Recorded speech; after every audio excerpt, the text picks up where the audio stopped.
July 22 మన అధికారులను ఎంచుకొనుట. తమ క్రైస్తవ ఉద్యోగులు కనపరిచే గర్వము, అజాగ్రత్తతో కూడిన పనితీరును బట్టి లోక సంబంధులైన యజమానులు క్రైస్తవ్యం గురించిన సకల సద్భావనలను ఎంత తరచుగా విసిరి పారేస్తుంటారో కదా. కొన్నిసార్లు మన బంధుత్వాలను ఎంచుకునే అవకాశం మనకు ఉండదు. ఒక బిడ్డ తన సొంత తండ్రిని ఎంచుకోలేడు. అలాగే తల్లిదండ్రులు తమకు పుట్టే కుమారుని ఎంచుకోలేరు. కానీ ఎంచుకునే స్వేచ్ఛను దేవుడు మనకు అనుగ్రహించినప్పుడల్లా మనం ప్రతిసారి ఒక వివేకవంతమైన ఎంపిక చేసుకోవాలని ఆయన ఆశిస్తున్నాడు. ఆత్మీయ యజమానులను అనగా అధికారులను ఎన్నుకో. నువ్వు ఏ అధికారం కింద నువ్వు ఉంచుకుంటున్నావో అక్కడ నీ పరిశుద్ధతను ప్రదర్శించేలా జాగ్రత్త పడు. మొదటగా ఆ ఇంటి 4 గోడల లోపల ఉన్న ఆత్మీయ వాతావరణం నీ బాహ్య శరీరానికి లభించే ఆరోగ్యకరమైన గాలి వలె నీ ఆత్మకు కూడా క్షేమకరంగా ఉందో లేదో కనుక్కో. భక్తిహీనులైన మనుష్యులకు నువ్వు స్వచ్ఛందంగా లోబడతావా? 2 యజమానులు ఒకే రకమైన స్వభావం కలవారైనా వారిద్దరిని ఒకేసారి సేవించడం ఎంతో కష్టం. అలాంటప్పుడు పరిశుద్ధుడైన దేవుణ్ణి, భక్తిహీనుడైన మనిషిని ఒకే సమయంలో సేవించి వారిద్దరినీ సంతోషపరచడం ముమ్మాటికి అసాధ్యం. ఒకవేళ నువ్వు ఇప్పటికే భక్తిహీనులైన అధికారుల నీడన బ్రతుకుతుంటే వారు దేవుణ్ణి బొత్తిగా మరచిపోయినప్పటికీ వారి పట్ల నీకున్న కర్తవ్యాన్ని నువ్వు మాత్రం మరచిపోవద్దు.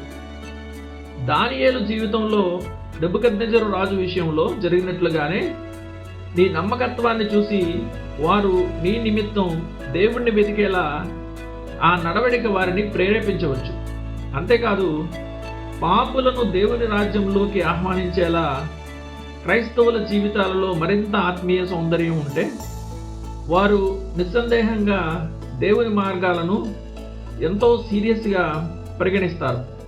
మసకగా లేదా చిన్న అక్షరాలతో ఉన్న పుస్తకం కంటే ముద్రణ ఆకర్షణీయంగా స్పష్టంగా ఉన్న పుస్తకాన్నే ఎవరైనా చదవడానికి ఇష్టపడతారు. తమ క్రైస్తవ ఉద్యోగులు కనపరిచే గర్వము, అజాగ్రత్తతో కూడిన పనితీరును బట్టి లోక సంబంధులైన యజమానులు క్రైస్తవం గురించిన సకల సద్భావనలను ఎంత తరచుగా విసిరి పారేస్తుంటారో కదా. దాని నుండి వారు అనివార్యంగా ఒకే ముగింపుకు వస్తారు. నీ విశ్వాసం వల్ల కలిగే ప్రవర్తన ఇదేనా? సరే, దేవుడు నన్ను అలాంటి మతానికి దూరంగా ఉంచునుగాక. క్రైస్తవుడా, భక్తిహీనులైన లేదా శరీరానుసారులైన యజమానులు దేవుని మార్గాలను స్పష్టంగా చూడడానికి నీ నిందారహితమైన ప్రవర్తనయే శ్రేష్టమైన మార్గం. కానీ దీనికి ఒక క్రియాశీలక సలహాను జోడించనివ్వు. బహుశా నువ్వు ఆ స్థలంలో దేవుని సత్యాన్ని చాటడానికి నీ సాయశక్తులా ప్రయత్నిస్తూ ఉండవచ్చు. కానీ అక్కడి నేల అనగా హృదయాలు ఎంత కఠినంగా చల్లగా ఉన్నాయంటే అక్కడ దేవుని కొరకు నాటిన విత్తనాలు మొలిచే నిరీక్షణే కనిపించకపోవచ్చు. అలాంటప్పుడు నిన్ను నీవు వేరొక ఆత్మీయ స్థలానికి మార్చుకోవడం గురించి ఆలోచించవలసిన సమయం ఆసన్నమైంది. ఎందుకంటే క్రైస్తవ్యాన్ని విత్తడానికి ఆ పొలం అంత ఘోరంగా ఉంటే నువ్వు ఆత్మీయంగా ఎదగడానికి కూడా అది ఎంత మాత్రం మంచిది కాదు.